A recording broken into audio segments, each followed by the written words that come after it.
ખેડૂતોની બેહાલી અને લાચારીના દ્રશ્યો જામનગરના જોડિયા પંથકના છે, જ્યાં અણધારી આફતથી ખેડૂતો ત્રાહિમામ છે. તૈયાર મગફળી પર માવઠાનું પાણી પડતા ખેડૂતોને મોટો આર્થિક ફટકો પડ્યો છે. પાથરા પલળી જતા ઘાસચારો પણ નાશ પામ્યો છે. એવામાં હવે પશુઓને કઈ રીતે નિભાવવા એ પણ સમસ્યા થઈ પડી છે. જે પ્રકારના દ્રશ્ય જોઈ રહ્યા છો, ખેતરોની અંદર આ પ્રકારે જે મગફળીના પાથરા છે એ પાથરા પલળી ચૂક્યા છે. જે પ્રકારે આપ દ્રશ્ય જોઈ રહ્યા છો, હાલ માલ ઉપર પાણી ફરી વળેલું જોઈ શકાય છે. બીજી બાજુ 2-3 દિવસથી જે વરસાદ પડ્યો તેને લઈને ક્યાંક ને ક્યાંક ખેડૂતો પોતાના પાક બચાવવા ખેતરોમાં જે ભેગો થયેલો માલ હતો તેના ઉપર ક્યાંક ને ક્યાંક પાથરા પણ પાથરી રહ્યા છે. થ્રેશર મશીન પણ આવી ગયું, પરંતુ આ જે પાક છે તે પાકને લણી નથી શકાયો. શું કહેશો, પાક બચ્યો કે શું થયું? બધો જ પાણીમાં પલળી ગયો છે. શું કહેશો, કેવી પરિસ્થિતિ? કારણ કે હરિયાણા ગામની અંદર આ પ્રકારની પરિસ્થિતિ 2-3 દિવસથી આ કમોસમી વરસાદ પણ પડ્યો. ભૂકો અને માલ અને બધું પલળી ગયું, કાંઈ પણ વરે એવું છે નહીં, અને પાથરા અને બધું તણાઈ ગયું. કેટલો વરસાદ પડ્યો? 3.5 થી 4 ઇંચ.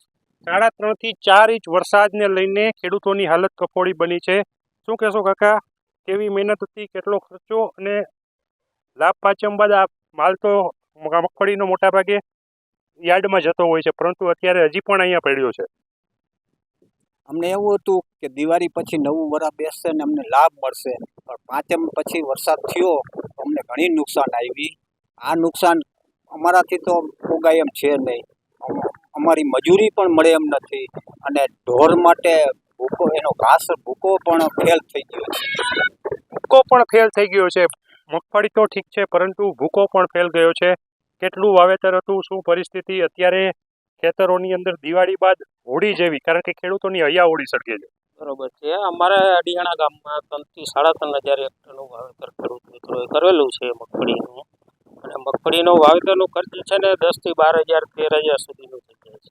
અને ત્યાર પછીનો આ પાક ધીમે ધીમે અમે આગળ વધાર્યો. સિંચાઈનું પાણી થોડુંક મળ્યું, કમોસમી વરસાદને હિસાબે પૂરું આગળનું પાણી વરસાદ પડેલ નહોતો, તો સિંચાઈના પાણીથી કરીને માંડ મગફળીના અંતે પકાવેલું. પણ પકાવતા પહેલાં જે મગફળીનો પાક તૈયાર થાય, જમીનમાંથી મગફળી કાઢી અને આ વરસાદ કમોસમી પડ્યો ને, તે અત્યારે અમારે ખેડૂત બધાને કોઈ હાથમાં 1 રૂપિયાનું કંઈ વસ્તુ આવે નથી.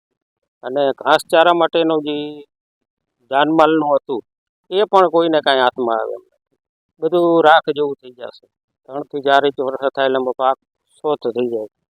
તો આ સરકારશ્રીને અમે એ ભલામણ કરી છે કે તમે કોઈને કોઈ યોગ્ય પગલાં લ્યો અને તાત્કાલિક આની સહાય પેકેજનો બંદોબસ્ત કરો, અને ઝડપથી ખેડૂતને હાથમાં મળે. અને એનું કારણ છે કે આ શિયાળુ સિઝનનું વાવેતર કરવાનું હોવાથી તો એના ખર્ચમાં પહોંચી વળે ખેડૂત, અને શિયાળુ પીક થઈ શકે તો નવું ઉત્પાદન આવે અને ખેડૂતને રોજીરોટી મળવામાં કંઈક લાભ મળે. તો સરકાર નમ્ર વિનંતી કરી છે કે તમે કાંઈકનો કાંઈક આ વિશે ઝડપથી આના પગલાં ભરો અને ખેડૂતને સહાય માટેનું વ્યવસ્થા ગોઠવો. ખેડૂતોને સહાય જોઈએ છે, કારણ કે શિયાળુ પાક વાવવાની તૈયારી છે અને ચોમાસું પાક છે તે નિષ્ફળ ગયો છે.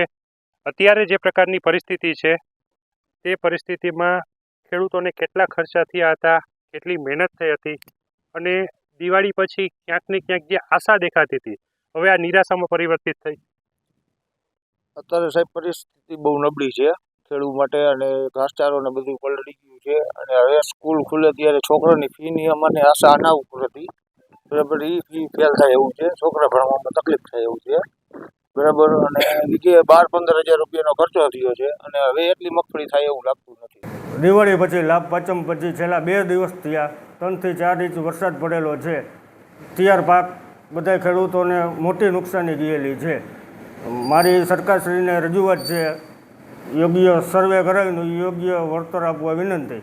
મેં અડિયાણા ગ્રામ પંચાયત લેટર પેડ ઉપર મુખ્યમંત્રીશ્રીને રજૂઆત કરેલી છે.